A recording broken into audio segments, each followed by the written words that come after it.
folks, welcome to this episode of Michael's Backyard Marina. Today I'm going to be working on a little four-wheeler for my grandson.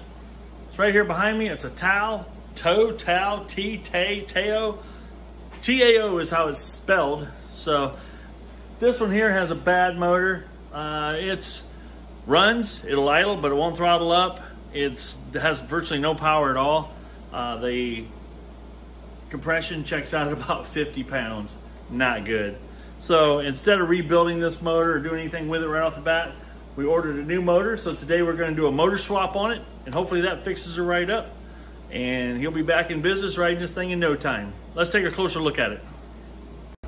All right, this is a little guy right here. It's 110cc. It's a 4-stroke automatic. I've got the spark plug out of it right now. But that's what she looks like. It's got 3 out of 4 tires are not holding air, so we'll have to take and pay attention to that. It is an electric only start.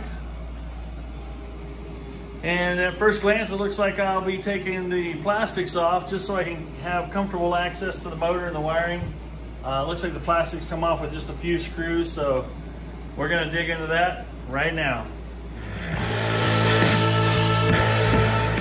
All right, we got the old Aju jump pack out, and we're gonna jump it. I'll show you how it runs right now. So she fires right up and runs.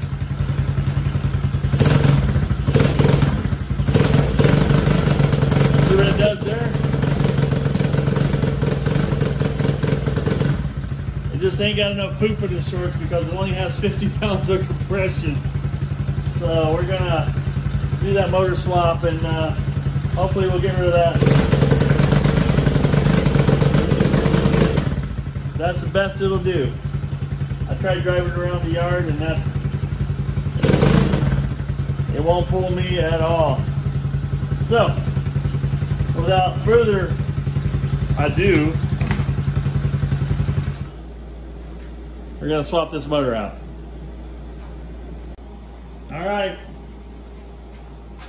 Big open hole where the motor used to be, all gone. We got it over here on the engine stand. I'll show you. How the little beast is on the 4-foot engine stand. Wasn't too bad to pull out. Now let's do a little unboxing and see what we got, and see what the new one looks like. All right, let's get after it.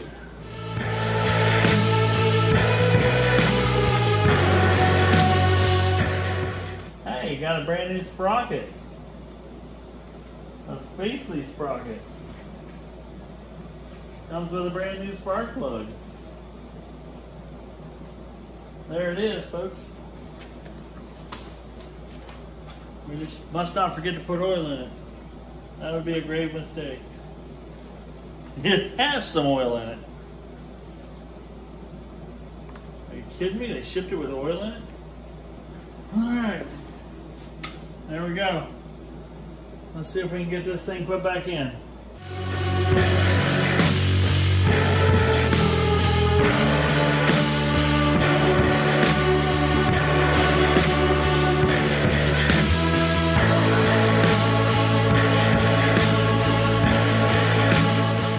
Just like that, we got the new stator, the old stator, and the old wiring harness in the new housing, ready to bolt onto the new motor. Starter bolt, or this stator housing bolt, I'm going to leave loose because they have the ground wire pinched in between there, so there's no sense in tightening it down just yet. Now let's install the carburetor manifold. We're going to now pull the carburetor off the old. As you can see, they use a thick gasket here.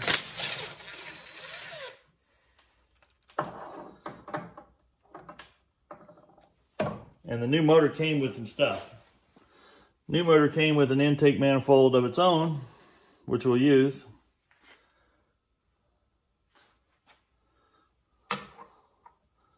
Like it goes on about like yay.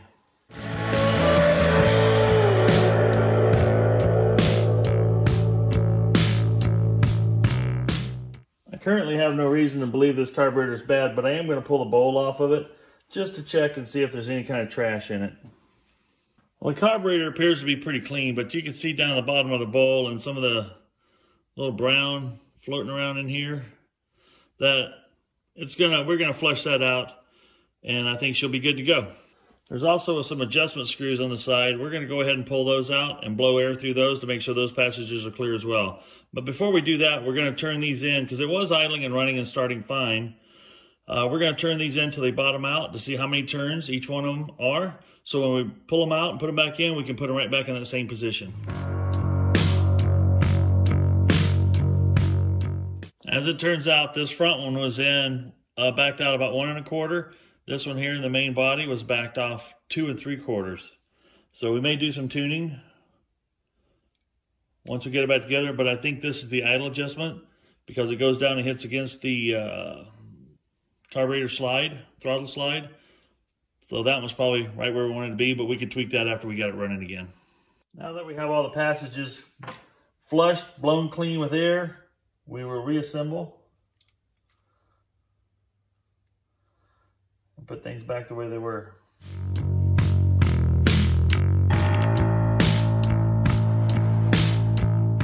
There you have it, carburetor fully reassembled. We'll put the slide back on when we get it back on the bike. This here is the manual choke, and you see what it does.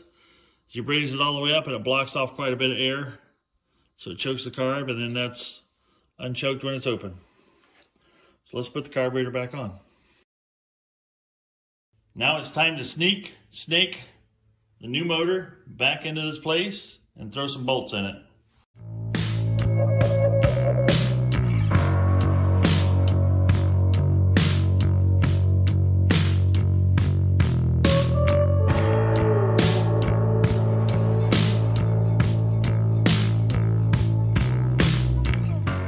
All right, we got the motor hanging back in there. Now it's time to top it off with some small engine oil. We're going to use some Amsoil SAE 10W30.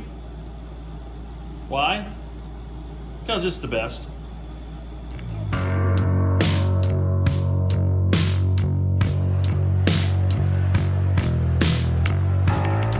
Looks like the capacity on the thing is about 16 ounces. That filled it right up to the top of the markings on the dipstick. All right. We're getting ready to fire it up for the first time. We've got the oil topped off. We've got fresh gas throughout the system. Everything's bolted in. The only thing we haven't done yet is fastened all the plastic in place in case I have to go back in and tidied up the wiring. We got to zip tie some wiring. So let's see what she does.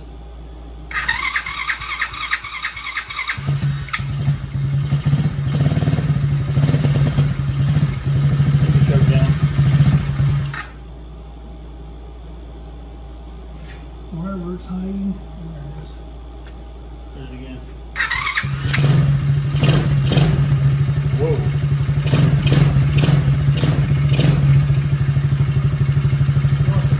Keep running, baby. He wants to go. There's no hesitation in that thing. Whoa.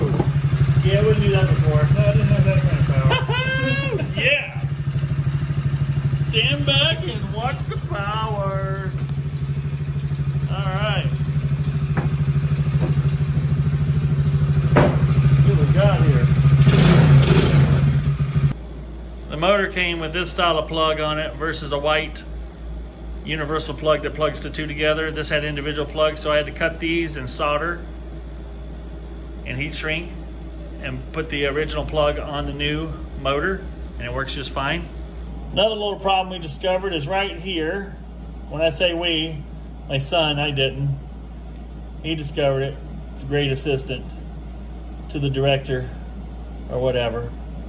But anyway, these plugs were loose and was causing some misfiring issues at high RPM. When you tighten those plugs up, push them back on, she runs like a top. All right, next thing we're gonna do is all four of these tires will not hold air. They're leaking around the rim and whatnot. We're gonna slime the crap out of them. Hopefully that'll fix it. Let's get busy sliming.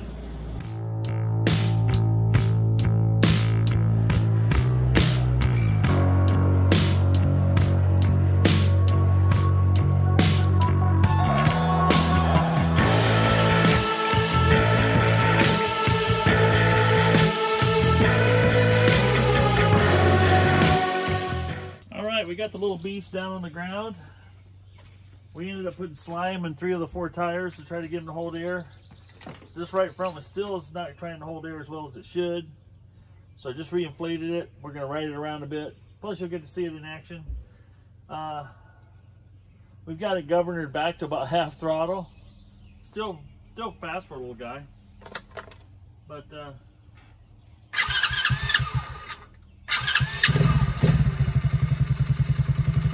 runs pretty good.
Fun little biscuit to ride there.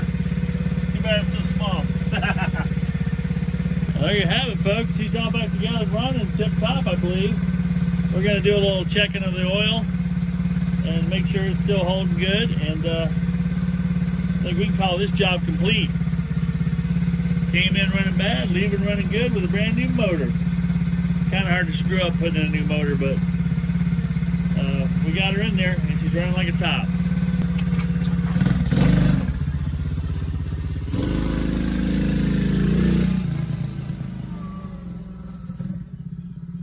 Well, folks, that was a fun little side project to work on. Take a break from working on some outboards in the boat for just a little bit in time. And my grandson, I think, is going to be pretty thrilled when he is able to take his 4-wheeler out and fire it up and run, and it runs strong. And with him being as light as he is, I'm 270 plus pounds here, and I was riding that thing. You saw what it did with me. I bet he only weighs maybe 50, 60 pounds. That thing's going to be like a rocket for him. So he's going to enjoy it. He's going to roll it. Hopefully we don't get injured.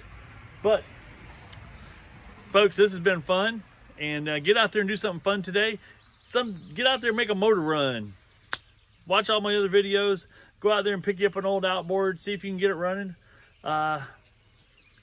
What's the worst that can happen? It not run? You already bought one that's not running, so you can't really make it any worse. So buy one that's not running, make it run, and enjoy that. There's a lot of reward in making one of these old things fire up and throw some 2-stroke smoke in the air, throw some 2-stroke smoke in the air, or some 4-stroke smoke in the air. Of course, 4-stroke shouldn't smoke too much. Anyway, this is Michael. I'm having a good time with you folks. Hope you guys are out there having a good time as well. I'm going to get back into another project I've got next coming up. I've got a 20-year motor. It's like a 1970. I'm gonna look at the year, but it's over 30 years old. It's probably over 40 years old. It's like a 72-ish outboard. Hasn't run in over 20 years. The gentleman I bought it from said he was happy that it was coming to me so I could get it running. He said that, he goes, I'd rather sell it to somebody that's gonna use it like that versus parting it out. This thing is 100% complete. It is fairly clean, but it has been sitting, not running. He told me he hasn't been, he thought it was closer to 25 years. We're just gonna go with 20 plus years here that it hasn't been running. And we're gonna dig into it because I like these old Evinrudes. These old Evinrudes are sweet looking. I call them a pumpkin because the top is so round, but this is a 9.5 horse, so it's a sought after horsepower. But it's also, it's a neat old machine. All the knobs are still there. Everything's still there. It's all original. It hasn't been messed up. So tune in soon to see that one. Subscribe to my channel so you get all these notifications when I drop a new video. And don't be afraid to hit that like button. Don't cost you anything. Helps me out a lot. I really do appreciate it. You guys get out there and have some fun. This is Michael, and I am what? Out.